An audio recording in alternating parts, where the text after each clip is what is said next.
ابوك بيحبك قوي يا بنت.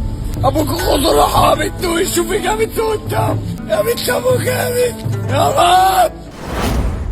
في لحظة بتغير كل حاجة، لحظة واحدة بس، سكون غريب، صوت صريخ، جسم صغير بيقع من السماء ومن الدور الخامس. الناس اتجمعت والكل بيجري وبيسأل مين دي وازاي وصلت لهنا وايه اللي كان في شنطتها. بس لحد دلوقتي محدش لسه عارف. النهاردة هنحكي عن ريتال، البنت اللي وقعت من فوق وسابت وراها أسئلة كتير من غير إجابة. النهاردة في حلقتنا هنتكلم عن الطفلة ريتال اللي عندها 11 سنة، اللي وقعت من الدور الخامس. وهل هي حادثة ولا في حاجة ورا الموضوع؟ النهاردة هنشوف التفاصيل سوا. ريتال خالد 11 سنة من قرية الشعراء في دمياط، طالبة في المرحلة الابتدائية، معروف وسط أصحابها إن هي هادية ومتفوقة. والدها ووالدتها ناس بسيطة وبيشتغلوا في القطاع الخاص. يوم السبت 24 مايو 2025 ريتال صحيت بدري عشان تفطر وبعدها تروح المدرسة، لكن فجأة بيجي لهم تليفون بيقول لهم ان بنتهم ريتال وقعت من عمارة من الدور الخامس في عمارة في مسكن الغزل والنسيج في دمياط، وان تم نقلها للمستشفى دمياط التخصصي وانها دلوقتي دخلت العناية. بس الغريب هنا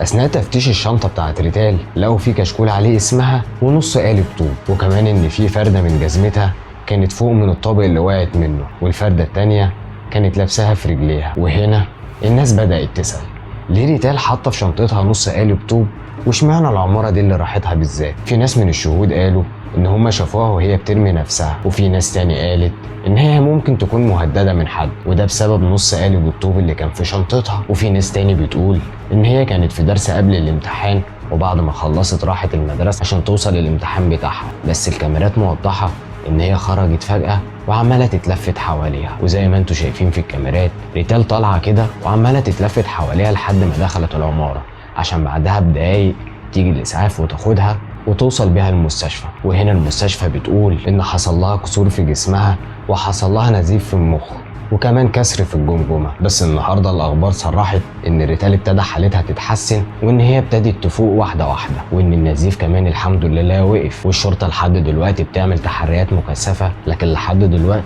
لسه مفيش أي معلومة مؤكدة. بس الغريب في الموضوع إن الأم طلعت وصرحت إن العمارة اللي رمت نفسها منها ريتال ساكن فيها مدرس الرياضيات بتاعتها.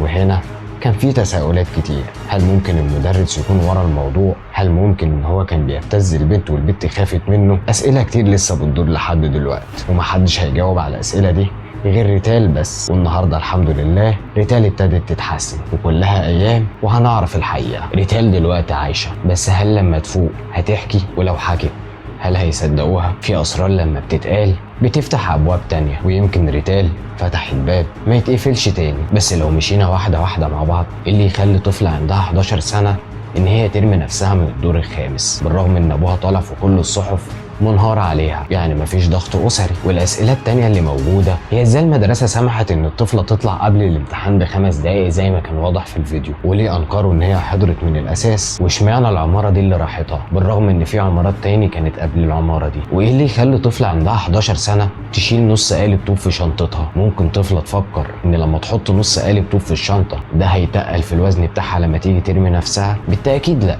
لان مفيش طفل هيفكر بالشكل ده، لكن الجاني ممكن هو اللي يفكر بالشكل ده. بس الحلو في الموضوع ان ريتال لحد دلوقتي ربنا كاتب لها عمر، عشان محدش هيحل اللغز ده غير ريتال. واتمنى كل الناس تدعي ريتال في الكومنتات. وانت قول لي رايك في الكومنتات، انت شايف الموضوع ده حادث ولا هي رمت نفسها بالفعل؟ وما تنساش تعمل لايك وشير، واشوفكم في حلقه جديده باذن الله. سلام.